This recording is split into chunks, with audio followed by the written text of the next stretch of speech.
both face a competitive general election. And I bring that up because as much as we must celebrate what we accomplished in the primary, we have to be clear-eyed about the challenge that is ahead. And so to the question of what help do I ask for? I ask for recommitment to this same fight. And I ask for a recognition of the stakes of this fight and the scale of the opposition in this fight. We will see a similar amount of money spent in this general election. And we will see the kind of fear-mongering, the kind of slander, the kind of smears that have sadly become endemic to our politics. And yet we know that the same politics that won us that primary will be the same ones that will win us this general. So,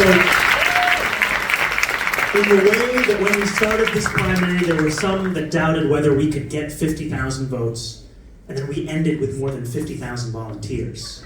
Woo! I challenge everyone in this room, and myself as well, that we build an even bigger campaign. Yes. A campaign that speaks to even more New Yorkers, and one that understands that New Yorkers who are registered as independents, as Republicans, they are just as in need of a city they can afford as New Yorkers who are registered as Democrats.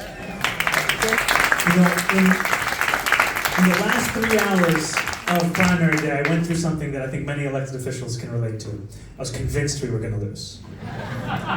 And I was walking around Maria Hernandez Park in Bushwick, and I met a guy, and he was like, "Can I take a selfie?" And I was like, "Have you voted?" He was like, "I heard I voted." I was like, "What are you doing?" He said, "My polling site's at my mom's house, it's like a mile away." And I had a car with me that was taking me around from site to site, and I was like, "Get in the car! Get in the car!" And I was sitting in that car, and then I was alone in the car. But I was like, one vote, one vote. But then as I left the park, there was a young man who came over on his motorbike, stopped his motorbike, took his helmet off, said, "Can I get a selfie?" I said, "Have you voted?" He said, "I was told that I can only vote in presidential elections." I said, What are you talking about? He said, "Someone told me the way I'm registered, I can only vote in I was like, "Let's look at your registration." He was a Republican. He was 18 years old, he was a Republican. And so I said, "You can't vote today, but you can vote in November."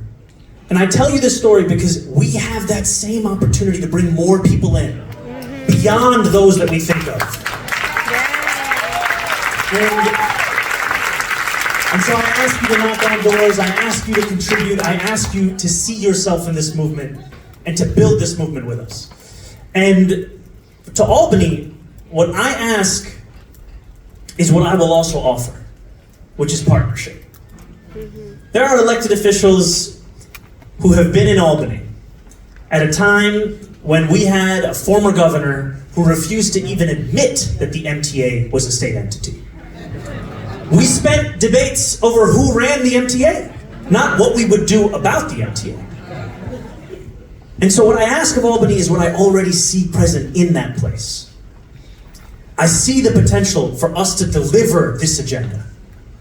And I see the potential for us to look next year in July and see significant progress towards that agenda of affordability.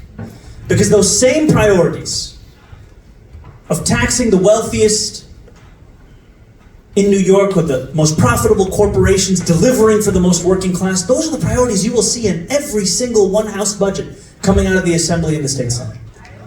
What if they had a partner in City Hall that instead of fear-mongering was focused on delivering for the same working people we all represent?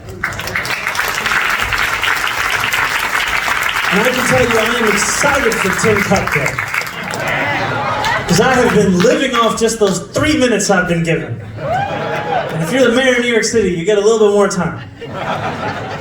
And it's an opportunity to build with people who've already put forward the ideas that we need to deliver on. And that's who I see in this crowd, and that's who I know I'll find in Albany, especially when we go to Shah's Halal, which is open until 3 a.m. It's sustained me many, many times when we were there for that legislative session. Thank you so much.